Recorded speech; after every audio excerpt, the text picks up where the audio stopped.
स्वः तत्सवितुर्वरेण्यं भर्गो देवस्य धीमहि धियो यो नः प्रचोदयात्। सुख आणिक दुःख यांना सांधते आहे, जीवनाशी कधीची भांडते आहे।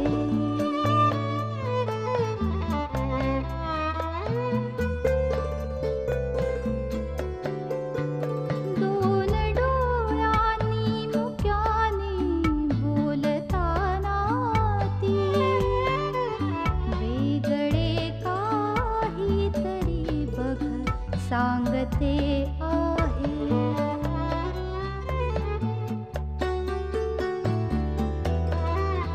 जीवनाचे एक गाणे गात जाताना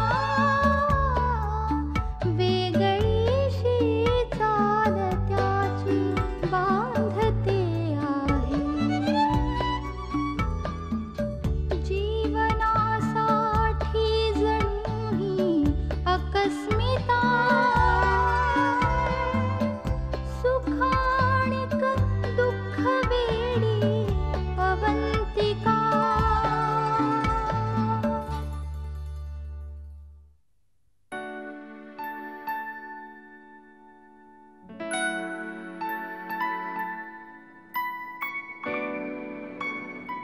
सानिका,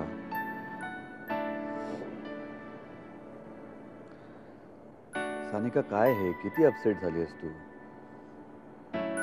हवं असल्यास तू रोज अवंतिकाला अमेरिकेत फोन करून तिच्याशी बोलत जा बस।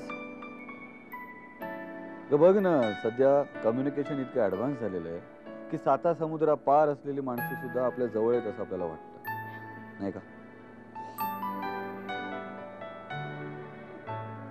पण तरीही काही माणसं सतत आपल्या जवळ राहावी असंच वाटतं ना।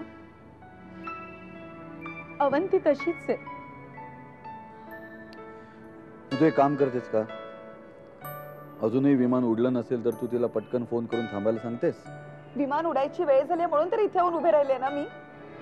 अच्छा, म्हणजे ती आता तुला विमानात टाटा करणार आहे की काय? दिसत नाही विमान कुठे? अरे प्लीज नको मस्करी करू माझी। Okay, sorry sorry, I am sorry. मला तुझ्या भावना कळतायत Sanika, but don't worry, Avantika will be fine, alright?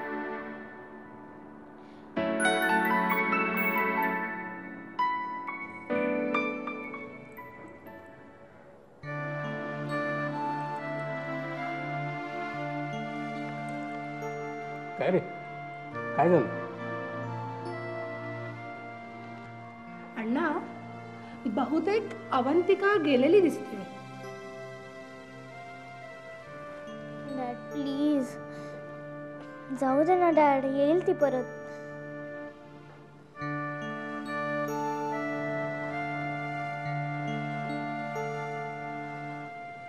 Anna please तुम्ही काहीतरी समजावा ना डॅडला, मी खूप नर्वस झाले। मीच चुकले, माझ्यामुळे सगळं झालंय हे। मला माहितीच नव्हतं मम्मा इतकी वाईट असेल म्हणून। अण्णा प्लीज समजावा ना तुम्ही, प्लीज। नाही प्लीज, मला चहा नको। मी सांगितलं ना, मला खरंच चहा नको आहे।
असू दे ग, घेतो आम्ही. क्या ए आई, सांग ना ग नक्की काय झालं ते.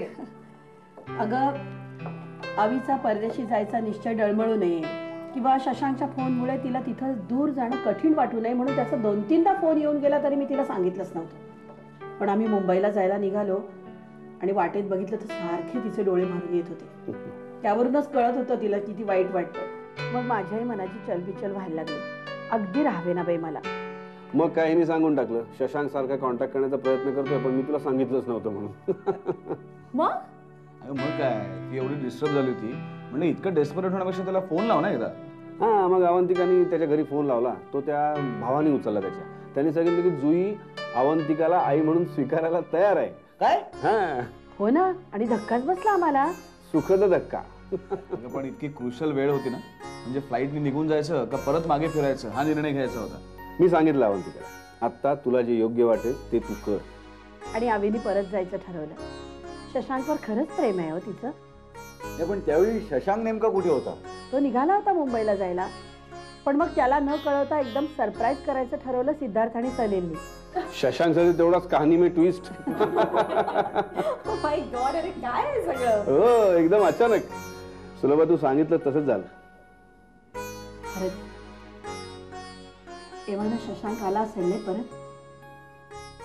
दोघांची भेट झाली असेल अगदी.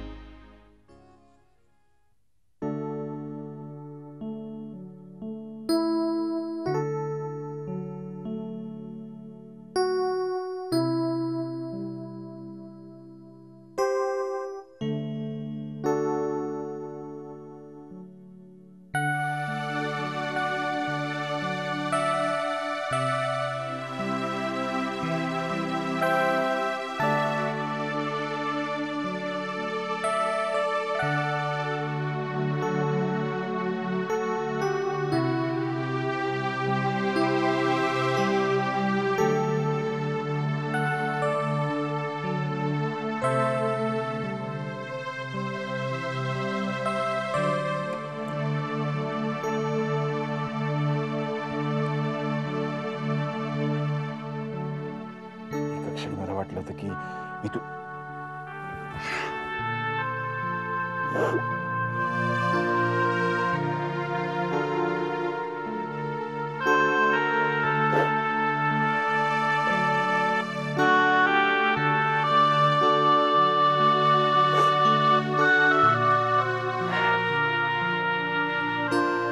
असं वाटलं की दुसरी फ्लाईट पकडून तुझ्या मागोमाग घ्यावं. इथनं परत येऊच नाही असं वाटत होतं.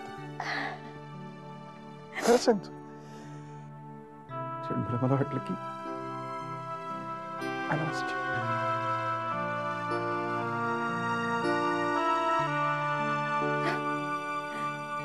आणि आईने मला सांगितलंच नसतं तर.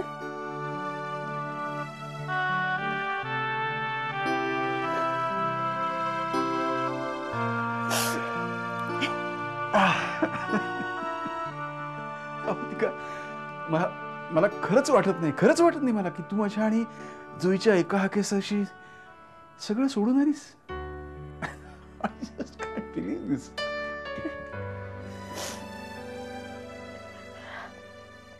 अगदी खरं सांगू, मी इथून गेले ना तेव्हाच मला वाटत होतं माझं काहीतरी चुकलंय. म्हणजे ज्या कारणासाठी मी तुम्हाला आई ते सगळ्यांना सोडून गेले ते कारणच उरलं नव्हतं. जुईचा विरोध नावडला होता, पण मग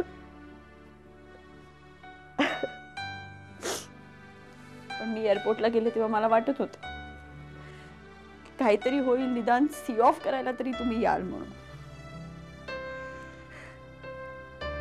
आईने जेव्हा मला सांगितलं ना तेव्हा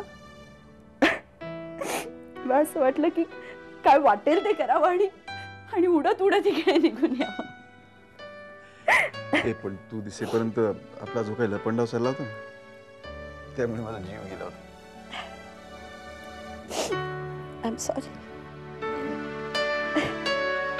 मुंबईला येईपर्यंत मी किती नर्वस झाले होते. मला आणि डॅडला वाटलं की अवंतिका आंटी तर आता गेलीच आणि इथे येऊन बघते तर काय, आई गं, मला किती किती आनंद झाला. डॅड पण किती खुश आहे ना. बघ, आम्हाला तर आश्चर्याचा धक्काच बसला तिला बघून. आणि तिची जायची सगळी तयारी होईपर्यंत तिला माहित नव्हतं की जुईने त्यांच्या लग्नाला परवानगी दिली आहे. शशांक तर 2 दिवस फोन करत होता सारखा. जाऊ दे ग, शेवटी झालं ना दोघांच्या मनासारखं. होय हो, पण फार अंत बघितला दोघांचा. थोडा देखील उशीर झाला असता ना तर भेट झाली नसती दोघांची. अरे अशी कशी नसती झाली. मी देवाकडे सारखी प्रार्थना करत होते की काहीतरी मिराकल होऊ दे आणि अवंतिका आंटी आणि डॅडची भेट होऊ दे. आणि देवाने माझं ऐकलं. I am so happy. बरं झालं बाई तू प्रार्थना केलीस. आम्ही किती दिवस साकडं घालत होतो देवाला, देवानं तुझं ऐकलं. म्हणजे अण्णा म्हणतात ते खरं आहे तर देव लहान मुलांचं पटकन ऐकतो. पण एक्झामच्या बाबतीत मात्र देव लहान मुलांचं अजिबात ऐकत नाही. तिथे अभ्यासच करावा लागतो. हो, पण अण्णा आता माझा सगळा अभ्यास अवंतिका आंटी सॉरी आई घेणार आहे. आई? हो, आजपासून मी त्याला आंटी नाही आई म्हणणार आहे.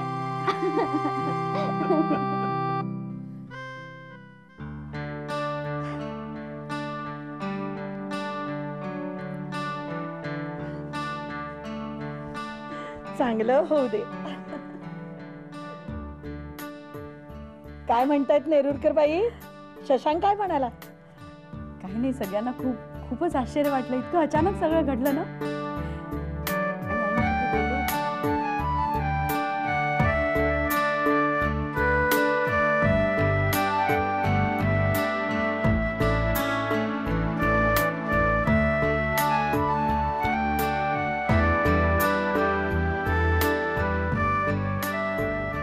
अगं तुम्ही सगळे सुखी तर आम्ही सुखी.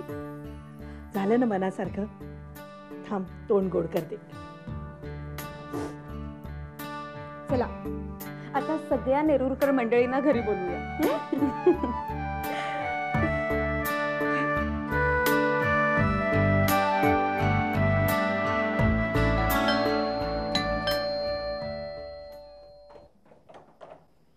हॅलो.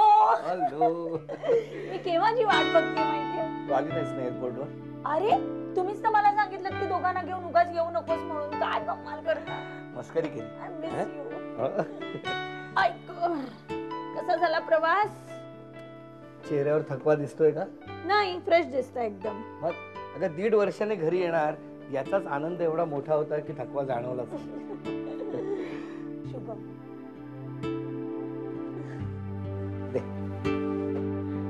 शुभम. हॅलो. मनु बघ कोण आलाय. एवढा मोठा झालाय.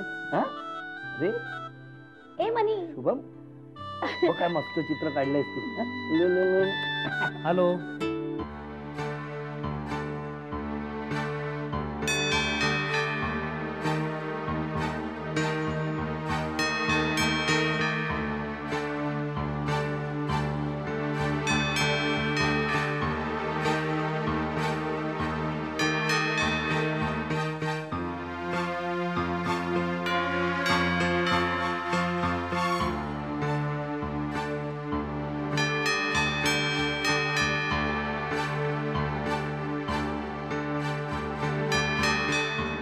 हॅलो मिलिंदजी, कसा आला प्रवास?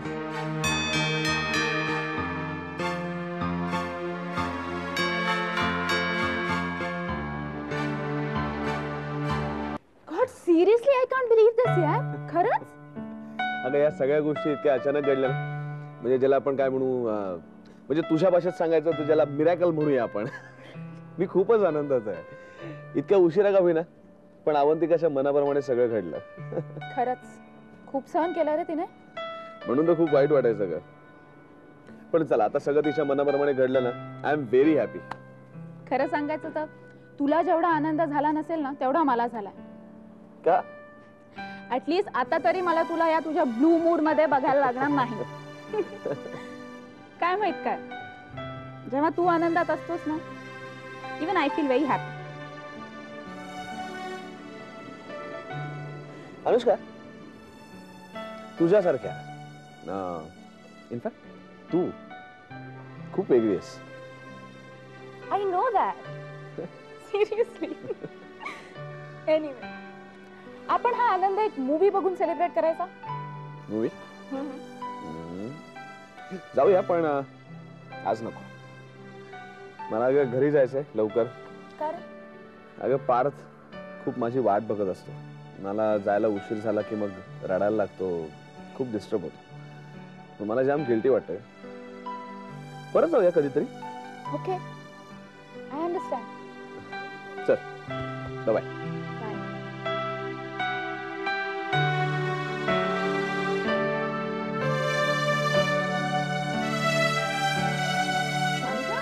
अगं काय ऐकते मी, अवंतिकाचं जाणं कॅन्सल झालं म्हणे.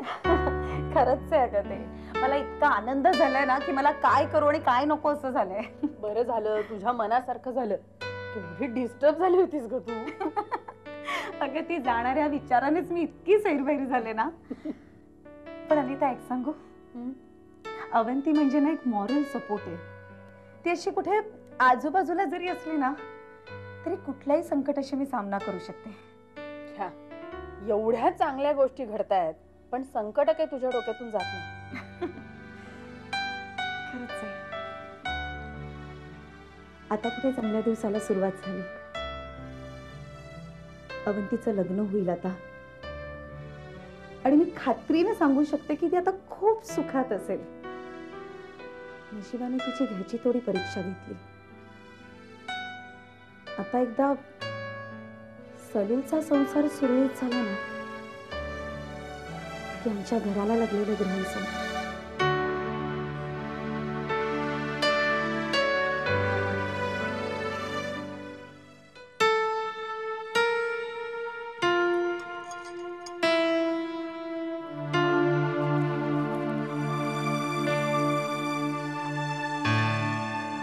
सौरभ,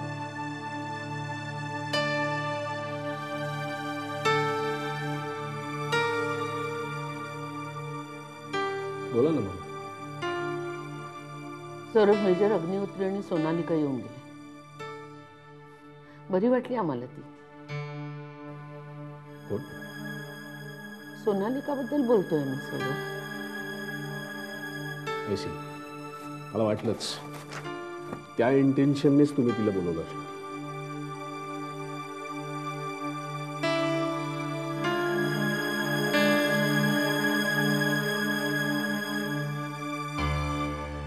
मग काय चुकलं आमचं? तुमच्या भल्यासाठीच बोलतोय ना. इतर सगळ्यांनी आपले सुखाचे मार्ग शोधत असताना तुम्ही मात्र एकट्याने जीवन काढायचं आम्हाला नाही सहन होत. मामा म्हणतात ते बरोबर आहे सौरभ. तुम्ही आत्ताच पूर्वाचा फोन आला होता. काय? अवंतिका आणि शशांक लग्न करतात.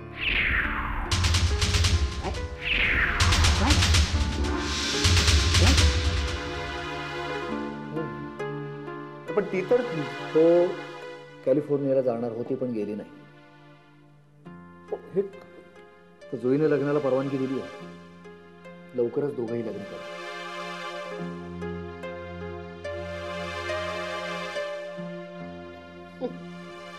काय चाललंय अवंतिकाचं काही कळत नाही. आधी लग्न करणार म्हणली, मग नोकरी सोडली, मग लग्न करणार नाही म्हणली आणि आता परत फॉरेनला जाणार होती तर आता लग्न करायचं म्हणते. काय डोकं बिकं फिरलेलं तर नाही ना तिचं? जाऊ दे ना मावशी, आपल्याला काय करायचं? जी बातमी माझ्या कानावर आली ती तुम्हाला सांगितली. आपण त्यात आता इन्व्हॉल्व व्हायची काहीच गरज नाहीये. गरज नाही? गरज कशी नाही अमोल? सौरभ, तुमचा मुलगा अवंतिकाच्या घरात वाढतोय, त्याच्या भवितव्याचा प्रश्न आहे हा. कुठल्या मुहूर्तावर तो शशांक अवंतिकाला भेटला देव जाणे. नाही तर आज त्याच्या घरी जायच्या ऐवजी तुमच्याच घरी परतली असती अवंतिका.